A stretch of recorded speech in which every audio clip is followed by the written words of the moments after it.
महाराज क्या कह दिया? सबसे नींव है ब्रह्मचर्य। ब्रह्मचर्य योगी का सर्वप्रथम साधन है ब्रह्मचर्य। ब्रह्मचर्य का लंगोटी का तो पक्का ही, और वाणी का भी सच्चा, संयम का सच्चा, और नीति और मार्ग का भी सच्चा। सच्चे दरबार की जय। ब्रह्मचर्य का मतलब केवल लंगोटी से ही नहीं है। ब्रह्मचर्य का मतलब है ब्रह्मा जी के द्वारा बनाई हुई विधि का पालन करता है। मर्यादा में पुजारी बैठे बोलो तब अब बोले हम ब्रह्मचर्य का पालन कर रहे हैं, लेकिन भाई ऐसा ग्रंथ को कर रहा है को मत करो। काय को मन में आपके में क्या चल रहा है? अगर आपके मन में कुभाव भी आया, भले ही आप ब्रह्मचर्य का पालन कर रहे हैं, लेकिन कुभाव आया तो आपका उसी समय ब्रह्मचर्य खंडित हो।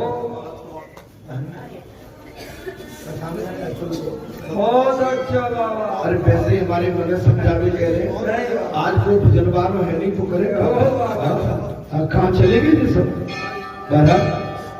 ब्रह्मचर्य के पालन के बिना योग सिद्धि की प्राप्ति का प्रयत्न करने वाला अधोगति के गर्त में गिरता है।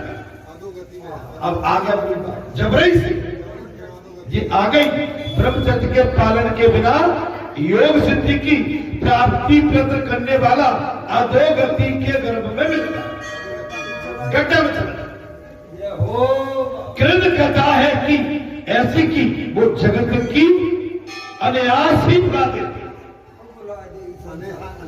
कृष्ण कथा की ऐसी है कि संसार को जगत में बसकर रहकर भी उसको भूल जाना है। जगत में रहकर भी संसार को भूल।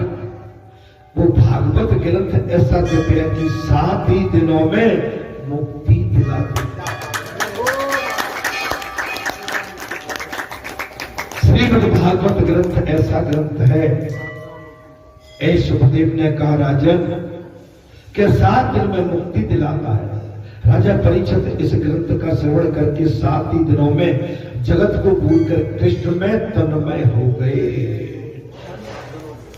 राजा परीक्षित इस ग्रंथ का श्रवण करके 7 दिनों में ही सारे संसार को भूल गए। अब सही सही बताओ, अब ये 7 दिन कथा चली तो कोई कुछ भूला क्या नहीं? क्या अभी संसार की रचना अभी लगी? कुछ तो भूले हो। 50% सही हो, 100% तो बहुत बड़ी चीज हो जाए, ऐसा कोई नहीं है। लेकिन 50% सही है। ये हमारे दूध है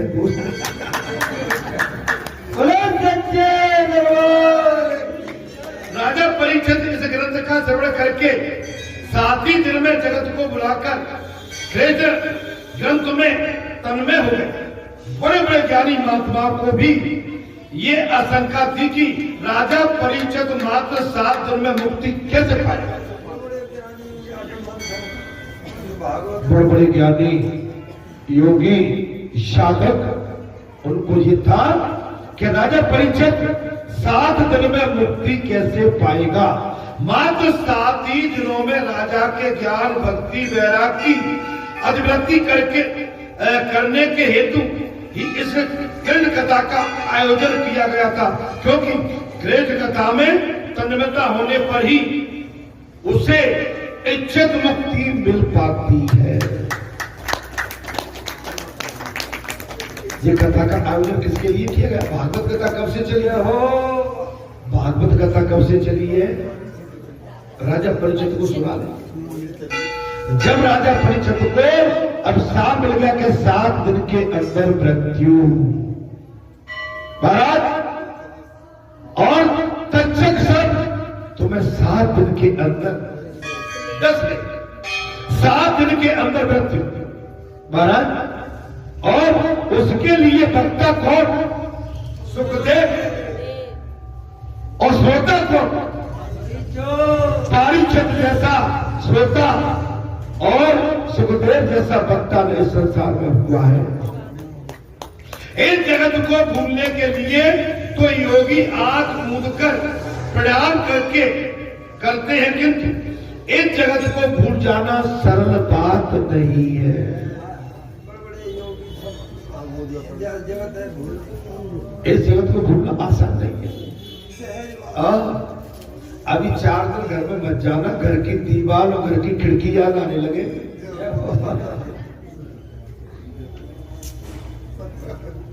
अरे यहां से 4 घंटा में पहुंचती हो तब नयापन लगता है घर में आने। अबे घर बोला है जिते अभी घर बतागा जे प्रभा आप समझ लो, योगी के लिए जगत को भूलना आसान नहीं है। हो बाबा तो गोपियों के लिए जगत को याद करना आसान नहीं है। वो आसान नहीं था, वो भगवान ने बुलाया नहीं संसार अब वो तो कहाँ भगवान को बुला नहीं पा रही है, और योगी भगवान को बुला रहे। कृष्ण कथा में आके मूदने, नाक पकड़ने या प्रणाम करने की आवश्यकता नहीं है। ये जगत को अनायास ही बुला सकती है। इसमें कान, नाक और आंख और कान पकड़ने की आवश्यकता नहीं है। कृष्ण कथा अनायास इस संसार को बुला देती। मन का निरोध तब होता है कि जब किसी का उसके द्वारा निरोध नहीं होता। मन में विरोध और वासना न रखो। विरोध और वासना निरोध में बाधक है। जगत के किसी भी जीव के लिए विरोध न रखो। अब बात को आ गया, किसी भी जीव के लिए विरोध नहीं रखो अपना जो कुछ होगा देखा जाएगा। अब उसमें आदमी ये कहता वो तो ऐसा सोच रहे थे, भाई सोच रहे दो ना भाई। उनकी सोचने से हम अपनी मर्यादा का उल्लंघन नहीं कर सकते। जगत के भोग पदार्थों की वासना न करो। अच्छा, निरोध होने पर अनायास ही मुक्ति मिल जाती है। मैंने शायद एक दिन और कुछ बात कही, मैं आज उस बात को फिर रिपीट कर। जैसे मैं अपने भाव की बात बता रहा हूं, जैसे कोई बाहर से इस स्थान के लिए या व्यक्ति विशेष के लिए या स्वयं हमारे लिए अगर कोई कुभाव रखता है, बाई चांस की बात अगर रखता है, तो अगर हमने उसका विरोध नहीं किया हो, अगर विरोध कर लिया तो उसके उस विरोध का माने कोई मूल्य नहीं। अब हमने उसका विरोध नहीं किया तो उसका मूल्य है, तो उसका उसके ऊपर प्रभाव पड़ेगा। भाई हमने जवाब ही दे दिया, तो जवाब दे दिया तो बात खत्म। और जब जवाब दिया ही नहीं तो वो जिसने वो बात करी है उस पर भारी पड़ जाएगी, और भारी पड़ेगी तो कोई ना कोई उसके सामने बात अपने आप पे खड़ी हो जाएगी। जीवन का एक बहुत बड़ा लक्ष्य होता है। भाई आपने तुमने कहा तू, आपने दिया तू, तो बात बराबर हो गई। उन्होंने कहा तू, हम शांत हो गए, तुम्हारी बहुत क्लियर बात आपको बता रहा हूं। जीवन की कुछ ऐसी चीजें हैं अर्थात श्री कृष्ण लीला से अनायासी मन का निरोध हो जाता है। जगत की स्मृति और भगवान की अखंड स्मृति तो निरोध है। पूतना वासना आंखों में अवस्थी है। पूतना क्या है? पाप, वासना, पाप करने की इच्छा। सो आंखों को कृष्ण की रूप माधुरी में स्थित करो, और भगवान को आंखों में बसा लो तो पूतना अपने आप खत्म, आएगी नहीं। महाराज यदि ये संसार सुंदर है तो इस सुंदर संसार का निर्माता तो न जाने कितना सुंदर होगा। वो हमने कई बार कहा है, अगर ये संसार इतना सुंदर दिखता है तो इस संसार सुंदर का निर्माता भी तो कितना बड़ा सुंदर होगा। उदाहरण के लिए एक माता पिता अच्छे सुंदर होते हैं, गोरे चट्टे अच्छे होते हैं, उनकी औलाद भी तो कहते हैं, अब कहते हैं बालक कितना सुंदर है। तो भाई बालक इसलिए सुंदर है कि जिसने जन्म माता ने दिया है उसके माता पिता भी सुंदर है, उसके माता पिता भी सुंदर है। तो जिसने ये भगवान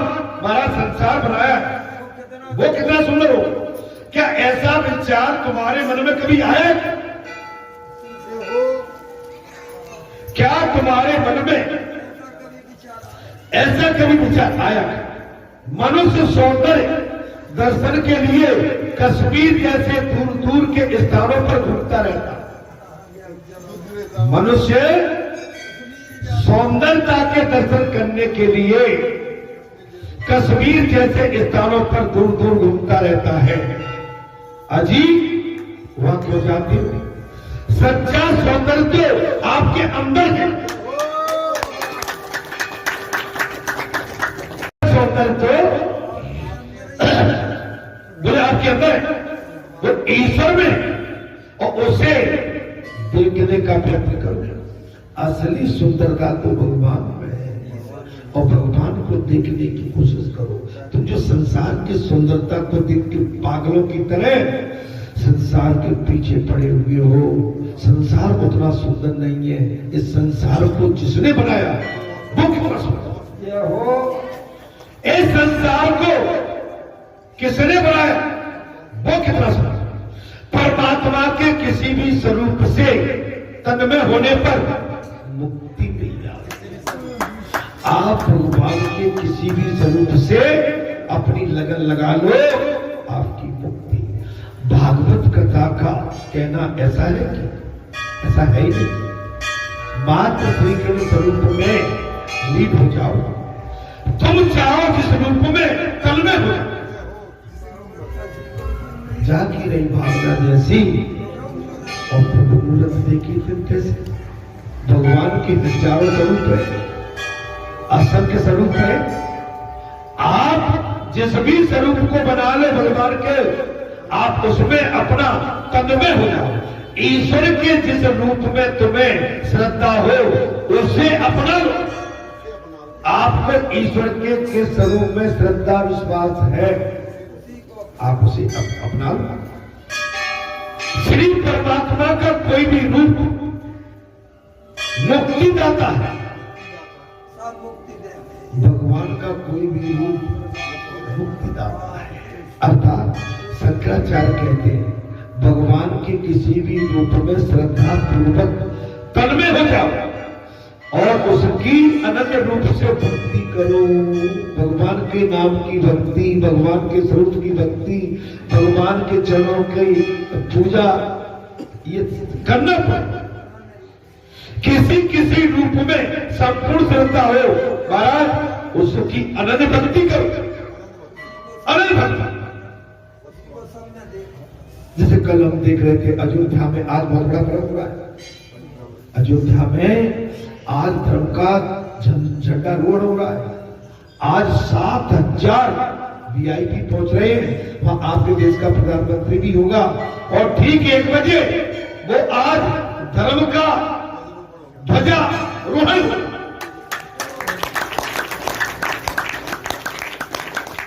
अयोध्या दुल्हन की तरह से सच्चे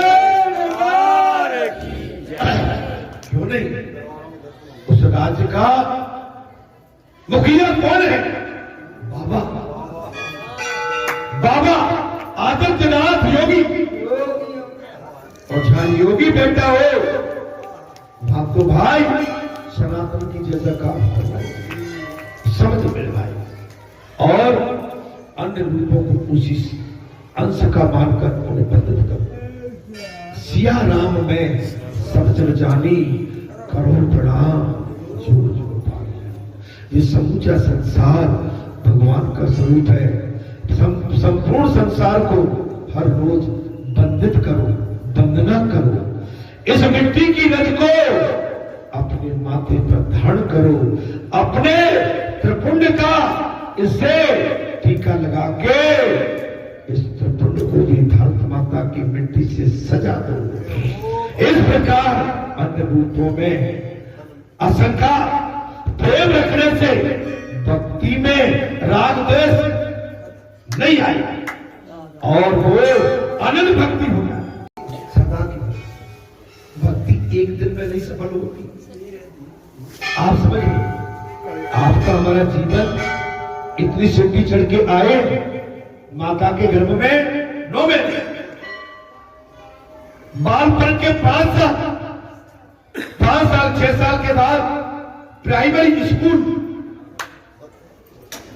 प्राथमिक पाठशाला, और प्राथमिक पाठशाला के बाद माध्यमिक पाठशाला, और माध्यमिक पाठशाला के बाद उच्चतर पाठशाला, और उच्चतर पाठशाला के बाद में स्नातक पाठशाला, और स्नातक के बाद में विश्वविद्यालय, और विश्वविद्यालय के बाद में पीएचडी, डबल पीएचडी, माने कई स्टेज पार करनी हुई।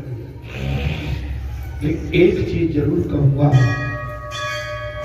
कि बालपन में पैदा होने के बाद ये 8-9 साल और 10 साल के भीतर तक का जीवन बड़ा आनंद का है। 10 साल के भीतर का जीवन बड़े आनंद का होता है, और 12-14 के बाद तो फिर जीवन कहीं न कहीं संसार में फंसता चला जाता है। बड़े हुए, बड़े क्लास में आए, बड़ी पढ़ाई पढ़ी, शादी ब्याह हो गई, चलो कभी जीवन थकता ही नहीं। शादी ब्याह, नौकरी चाकरी, बच्चे पैदा, बच्चों की शादी, विवाह, नाती पोते, ये सब चलता ही रहता है। जीवन संसार से घिरा हुआ, जीवन संसार से घिरा हुआ है महाराज, संसार से घिरा पड़ा हुआ। हमें महाराज इस प्रकार अन्य रूपों में हमें अपने मनपसंद प्रभु रूप से उस नारी की भांति ही अन्य रूप से भक्ति करनी है, और साथ ही साथ ईश्वर के अनन्य रूपों को भी आदर देना। सबसे ही परिवार में रहना है, वो बात हमने पहले कही। आजकल कौन जेठ से और देवर से अरे राम को कहां लगे, किसी युग की बात करते। कोई एक हाथ परिवार बिरला होगा जब प्रभु की साक्षात कृपा बरस रही हो। नहीं आजकल कहां सास नजर दौरानी जेठानी बहू, कहां आजकल तो अपना बसेरा, अपनी अपनी दुकान अलग अलग बैठे, सबकी दुकान अलग। दादी हम तो पुराने जमाने के, हमारे जमाने में, आपके जमाने में कोठा कुठरियां अलग नहीं होती। हमारे तुम्हारे दादा बाबा ये नहीं कहते थे कि बहू आ रही है कमरा अलग बना दो, कमरा एक ही रहता था। लेकिन आजकल तो पहले ही से होने लगती है, बहू आ रही है कमरा अलग, खाट अलग, बिछाइए अलग। अब मैं डबल बिस्तर इसलिए नहीं कह रहा हूं, असुर लगेगा।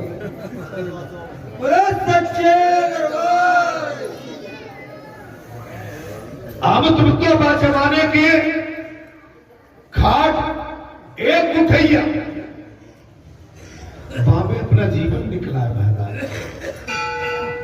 आज की तो बात ही क्या है महाराज, हमें अपने मनपसंद प्रभु रूप से उस नारी की भांति अनन्य रूप से भक्ति करनी है, और साथ ही साथ ईश्वर के अन्य रूपों को भी अपना आदर देना। मेरा बात है कि सारे परिवार को एक सूत्र में बांध, तब परिवार श्री ग्रेट अन्यास मुक्तिदाता है। भगवान श्री ग्रेट अन्यास मुक्तिदाता है। मुक्ति आत्मा को नहीं, मुक्ति मन को मिलती है। मुक्ति आत्मा को नहीं, मुक्ति को मिलती है। आत्मा तो नित्य मुक्त है। कथा में प्रसंग आ गया, आत्मा नित्य मुक्त है। बंधन मुक्त तो मन को करना है। अगर वास्तव में बंधन से मुक्त करना है तो मन को करना है। मन को मुक्ति मिलने के बाद आत्मा मुक्त पने का अनुभव करता है। अगर मन आपका मुक्त है संसार से, आत्मा को बड़ा सुख प्रदान होता है। आनंद आता है। आत्मा को जब कोई बंधन नहीं है तो फिर मुक्ति का प्रश्न कैसे पैदा होगा?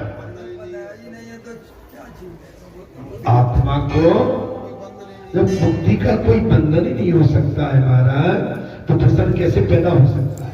विषयों का बार बार चिंतन करते रहने के कारण मन को उसमें फंस जाता है और बन जाता है। आत्मा तो परमात्मा का ही अंश है। कथा तो बात आ गई हो, आत्मा तो परमात्मा का अंश है, अतः उसका बंधन तो एक कल्याण मात्र ही है। कोई आत्मा को परमात्मा का अंश मानता है तो कोई इन दोनों को एक समान मानता है, और कुछ लोग आत्मा परमात्मा में अंश अंशी का भाव रखते हैं। कई मत आत्मा परमात्मा में अंश एवं अंशी का भाव, जीव ईश्वर का अंश है। भगवान ने गीता में कहा है, महाराज गीता में क्या कहा है? गीता में कहा है ममेवासी जीवों के, ममेवासी जीवों। इस सूत्र की व्याख्या करते हुए श्री शंकराचार्य जी ने कहा है अंश इत्र जीव, अंश में एक जीव में, अर्थात आत्मा ईश्वर का अंश जैसा ही है। अर्थात आत्मा ईश्वर के अंश जैसा है। अंश नहीं, जीव ईश्वर का अंश को नहीं सकता, ईश्वर को टुकड़े नहीं हो सकते। ईश्वर के कभी हाँ, परमात्मा और आत्मा एक है। शंकराचार्य स्वामी ने कहा कि ईश्वर तत्व में से कोई अंश विभक्त नहीं हो सकता। ईश्वर तत्व से कोई भी जीव अलग नहीं हो सकता। घड़े में समाया हुआ आकाश और बाहर का व्यापक आकाश एक ही है, तो फिर महाराज भी घट की उपाधि के कारण अंश अंशी का भाव आवास होता है। इसी तरह परमात्मा जीव एक होते हुए भी अलग अलग दिखाई देते, अलग अलग दिखाई। यदि गुलाब के फूल की एक पंखुड़ी हम काट दें तो वो फूल अखंड नहीं रहेगा, कट जाएगा। गुलाब के फूल में से एक कली को या फूल को काट दें तो वो फूल अखंड नहीं रह सकता, फूल का स्वरूप भंग हो जाएगा। किंतु ईश्वर नित्य होने के कारण वे अखंड है, वो अखंड है। हम ईश्वर को आत्मा से अलग नहीं कर सकते, और उपासना के हेतु अंशी और अंश के भेद किए गए, किंतु स्वतः दोनों एक ही है। बाहर में अंश एवं अंशी भिन्न हो सकते हैं और तत्वतः नहीं। अर्थात सागर बिंदुओं से बनता है, सागर से बिंदु, भारत सागर बूंद बूंद से बनता है, ठीक है। सागर से बिंदु नहीं, सागर से बूंदे नहीं, सागर से बूंदे नहीं, बूंद बूंद से सागर बनता है। और बूंद सागर नहीं, और ईश्वर रूप है। ईश्वर क्या है?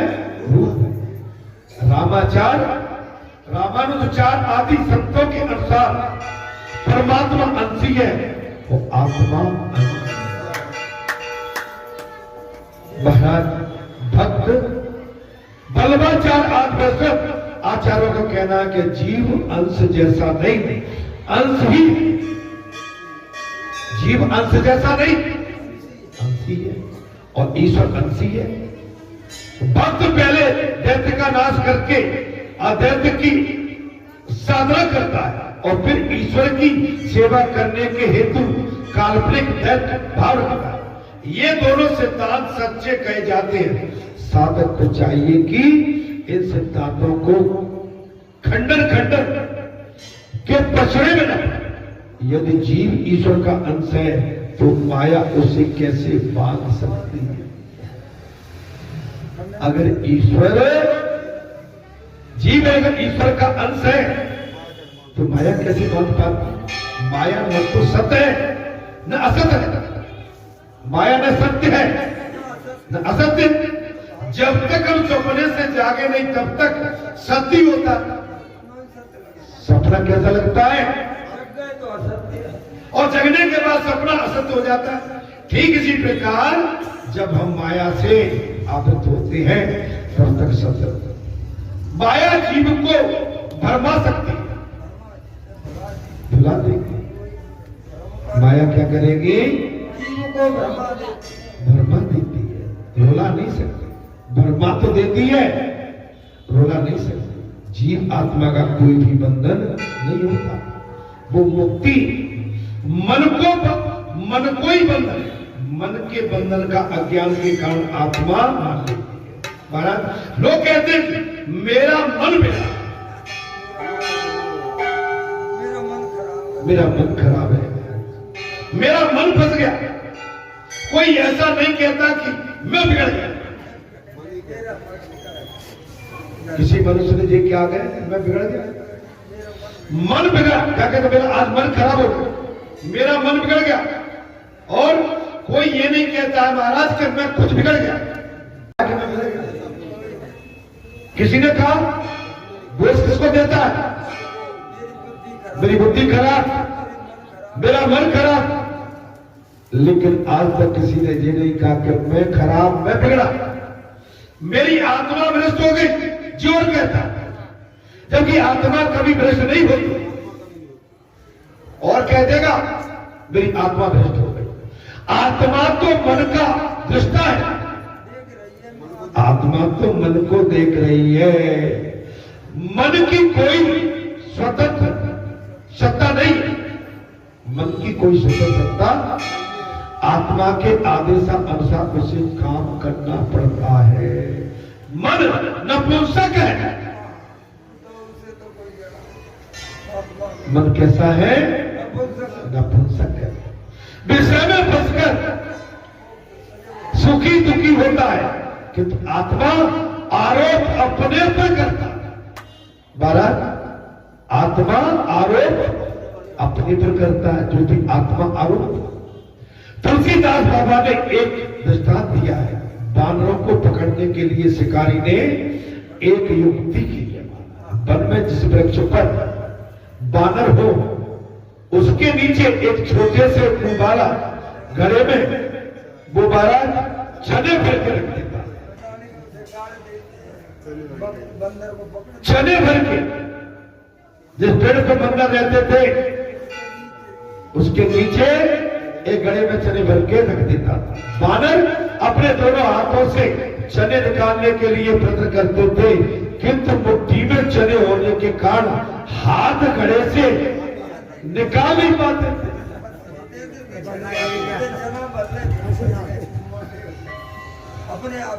बड़ी युक्ति है हमारे आदमी का दिमाग, आदमी का जो है बुद्धि कहां तक जाता है। वे मान लेते थे कि किसी भूत ने घड़े में छिपाकर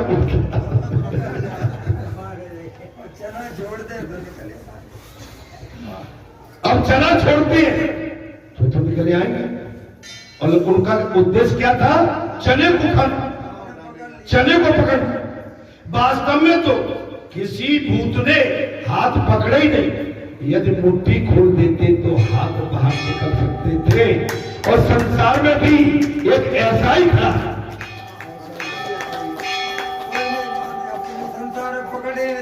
पकड़े सांसारिक विषय में चने और मन में बानर। सांसारिक विषय में चने और मन बानर। मन अहिंसा बस विषयों को अपनी मुट्ठी में बंद किए रहता है। फिर भी महाराज मानता है कि किसी ने हमें बांध दिया। तमाम कहते हैं, कोई कहता है मेरा बेटा ऐसा है वो आता नहीं है, कोई कहता हमारा मन नहीं लगता, कोई कहता है हमारा भजन में मन नहीं लगता, कोई कहता है हमें ऐसा लगता है। भाई आप जबरदस्ती फंसे हो, काले कर्मे वाक्य मिथ्या दोष। आप जबरदस्ती संसार में फंसे हुए बने हुए हैं। विषय को ममता एम की मुट्ठी से मन ने पकड़ के रखा है और स्वयं ही छोड़ना नहीं चाहता। तो छूट जाओगे तो जीव का बंधन बानर के जैसा हो। जीव का बंधन कैसा है? अरे बानर जैसा। इन दोनों का बंधन आज्ञा पूर्वक महाराज अज्ञान मूलक अज्ञान का नाश होने पर बंधन नहीं रहता है। अज्ञान की उपाधि दूर होते ही परमात्मा और आत्मा एक हो जाती है। अपने पुत्र के घर में भी पुत्र का जन्म हुआ। अपने पुत्र के घर में भी पुत्र का जन्म हुआ, फिर भी पूरा घर छोड़कर वृंदावन या काशी वास करना ही नहीं चाहता। पुत्र के भी पुत्र तो भी नहीं छोड़ता, लेकिन घर की चौखट को कोई छोड़ना नहीं चाहता। अरे बालाजी धाम में आने के लिए बड़ी देर लगती है भाई। आप तो जाते हैं पर टाइम कहाँ है? अब जैसे आप जैसे दादी जैसे 4 बजे की 4 से 11:30 कितने 7.5 घंटे हो गए। कितना टाइम हो गया? 7.5 घंटे। अब 7.5 घंटे में तो पूरा दिन निकल जाता है। निकल गया कभी? लेकिन आ रहे हैं, चलते हैं, उठते हैं, जागते हैं, चलेंगे, पहुंच जाएंगे नहीं। समय हमारा नियत बिल्कुल एकदम सटीक होना। आज अगर हमें अमुक जगह जाना है और ट्रेन इतने बजे मिलेगी तो उस ट्रेन को पकड़ने के लिए अमुक टाइम पर उठकर और सबसे पहले रेलवे स्टेशन पर हमें पहुंचेंगे तो ट्रेन मिल जाएगी और लेट होगी तो ट्रेन निकल।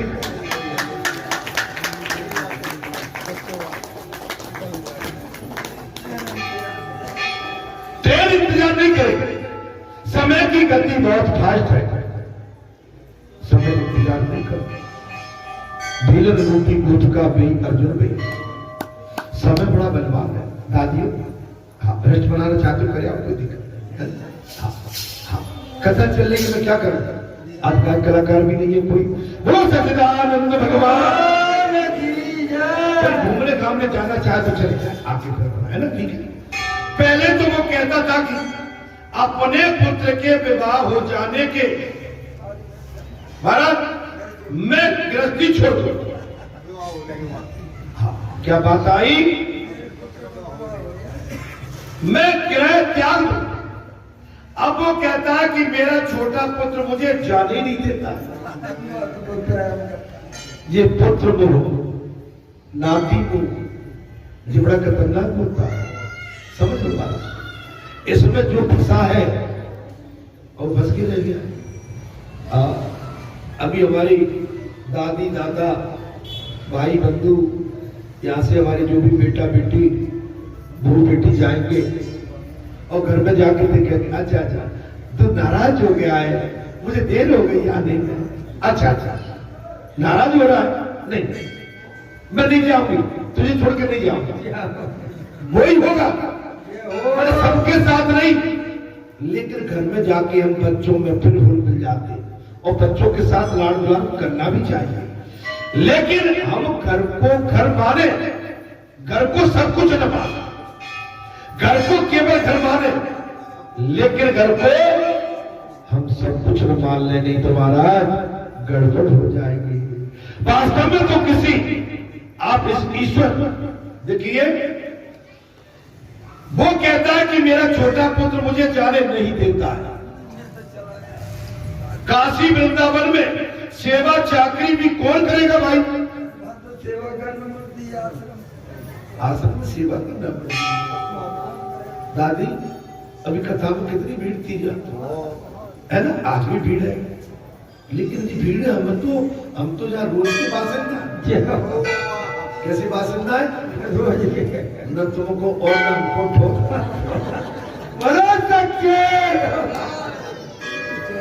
तो जाए का तो घर में चादरा रुक गए तो घर भी जो है हमारे कहने का देख भाई, माने आप ईश्वर को न छोड़े, भले 10 मिनट के लिए 1 घंटे के लिए। किसान वही है जो अपने खेत की मेड़ पे लगा, मजदूर वही है जो अपनी मजदूरी के लिए रोज न निकले, राजनेता वही है जो सच्चे मन से इस राष्ट्र की सेवा करे, प्रशासनिक अधिकारी वही है कि सच्चे मन से जो संविधान ने आपको ताकत दी है उस नियम अनुसार इस भारत जैसे राज्य की बिल्कुल सच्चे भाव से सेवा करे, तब आनंद आता है। माने भजन वही है, जब आप तप्त हो जाए और सामने वाले को भी तप्ती के समुद्र में डुबो दो तो अगर आधी अधूरी भक्ति की, आधा अधूरा छोड़ा, प्यास लग रही है 1 गिलास की और पानी मिला आधा गिलास, तो तृप्ति नहीं होगी। तृप्ति जब तक हो जाए, आपका शरीर, आपका रोम रोम, आपकी समय सीमा आपको बिल्कुल बता देती है हमने जो भी किया है सच्चे मन से किया, समर्पित भाव से किया है, और बस यही हमारा उद्देश्य था। इधर पुणे के पुत्र सोचते हैं कि यदि ये पूरा वृंदावन चला जाए तो उसकी पेंशन की रकम से हाथ धोना पड़ेगा। अब तो लड़के बच्चे क्या करें, नौकरी वाला है, कहीं जो बूढ़ा वृंदावन चला गया तो उसकी पेंशन की रकम से हमें हाथ धोना पड़ेगा। स्वार्थ सबका है। हमने बात हुई कि अगर जिनकी पेंशन नहीं है तो बोले घर की चौखट पर लाठी लेके बैठे रखवाली करना।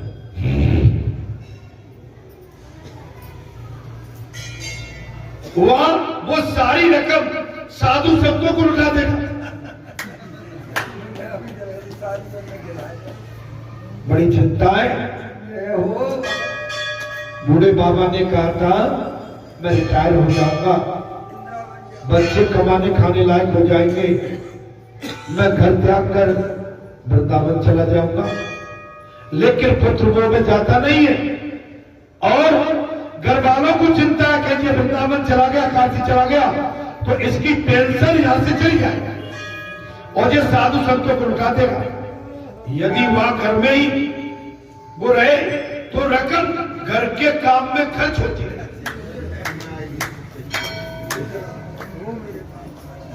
बाजार के साग सब्जी भी लाएगा।